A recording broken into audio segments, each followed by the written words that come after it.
ತಾಲೂಕು ಆಡಳಿತದಿಂದ ಅದ್ದೂರಿಯಾಗಿ ನಡೆದ ಸಂವಿಧಾನ ದಿನಾಚರಣೆ. ಚಿಂತಾಮಣಿ ತಾಲೂಕಿನ ಆಡಳಿತ, ತಾಲೂಕು ಪಂಚಾಯತ್, ಸಮಾಜ ಕಲ್ಯಾಣ ಇಲಾಖೆ ವತಿಯಿಂದ ಅದ್ದೂರಿಯಾಗಿ ಸಂವಿಧಾನ ದಿನಾಚರಣೆಯನ್ನ ಆಚರಿಸಲಾಯಿತು.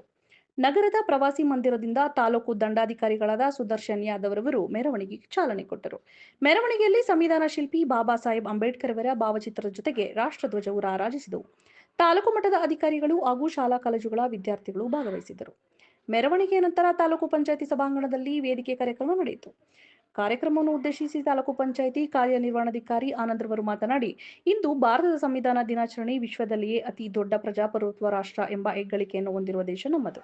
ಈ ಪ್ರಜಾಪ್ರಭುತ್ವದ ಮೂಲಾಧಾರವೇ ನಮ್ಮ ದೇಶದ ಸಂವಿಧಾನ. 1949ರ ನವೆಂಬರ್ 26ರಂದು ಸಂವಿಧಾನವನ್ನ ಅಂಗೀಕರಿಸುವ ಮೂಲಕ ನಮ್ಮ ದೇಶವು ಸಂವಿಧಾನವನ್ನ ಅಳವಡಿಸಿಕೊಂಡ ಪ್ರಮುಖವಾದ ದಿನ.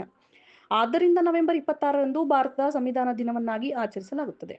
ಸಂವಿಧಾನ ರಚನೆಗೆ ಡಾಕ್ಟರ್ ಬಿ.ಆರ್. ಅಂಬೇಡ್ಕರ್ ಅವರ ಶ್ರಮ, ತ್ಯಾಗ, ಅವರ ಹೋರಾಟವನ್ನ ಹಾಗೂ ಅವರ ಕೊಡುಗೆಯನ್ನ ನೆನೆಯುವ ಮೂಲಕ ಸಂವಿಧಾನದ ದಿನಾಚರಣೆಯನ್ನು ಆಚರಿಸಲಾಗುತ್ತದೆ ಎಂದು ಹೇಳಿದರು. ಈ ಸಂದರ್ಭದಲ್ಲಿ ವಿವಿಧ ಇಲಾಖೆ ಅಧಿಕಾರಿಗಳು, ಸಂಘ ಸಂಸ್ಥೆಗಳ ಪದಾಧಿಕಾರಿಗಳು ಹಾಜರಿದ್ದರು.